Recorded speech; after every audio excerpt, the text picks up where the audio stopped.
টাকা নাই, অর্থ নাই, সম্পদ নাই, কিচ্ছু নাই, কিন্তু আমার কাছে একটা জিনিস, দুইটা জিনিস আছে। একটা জিনিস হচ্ছে আমার আল্লাহ পাক রাব্বুল আলামিন, আর একটা জিনিস হচ্ছে আমার রাসূলে পাক সাল্লাল্লাহু আলাইহি ওয়াসাল্লামের মহব্বত এবং ভালোবাসা।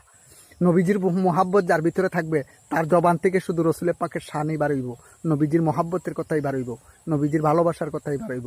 কিন্তু বেঈমান মুনাফেক, তারা টুপিতে হোক, তারিতে হোক, জুব্বাতে হোক, নামাজতে হোক, রোজারা হোক, সব কিছু আছে, কিন্তু নাই কি এশকে রাসূল, আদবে রাসূল, হুব্বে রাসূল, ইমানে রাসূল, এগুলা নাই।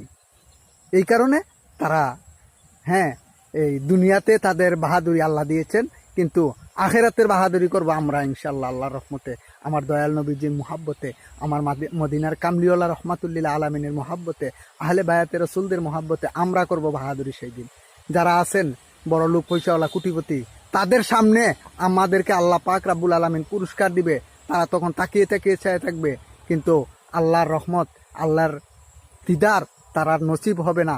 একমাত্র গরিবের উপর আল্লাহর দিদার এবং নসিব হবে।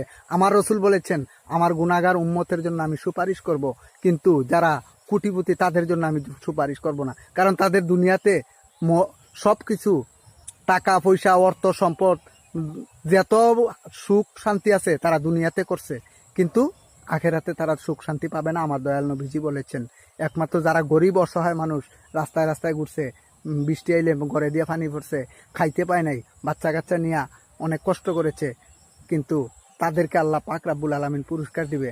আমার দয়াল নবীজির হাত মুবারকে আমরা পুরস্কার পাবো, দয়াল নবীজির কদম মুবারকে আমরা চুমু খাবো, দয়াল নবীজিকে আমরা মুহাব্বত করে ইয়া নবী সালামু আলাইকা বলে ডাক দিব, তখন আমাদের কলিজা ঠান্ডা হবে। কিন্তু দুনিয়াতে তো আমার কলিজা ঠান্ডা, কারণ আমি তো নবীকে ডাকতে পারি।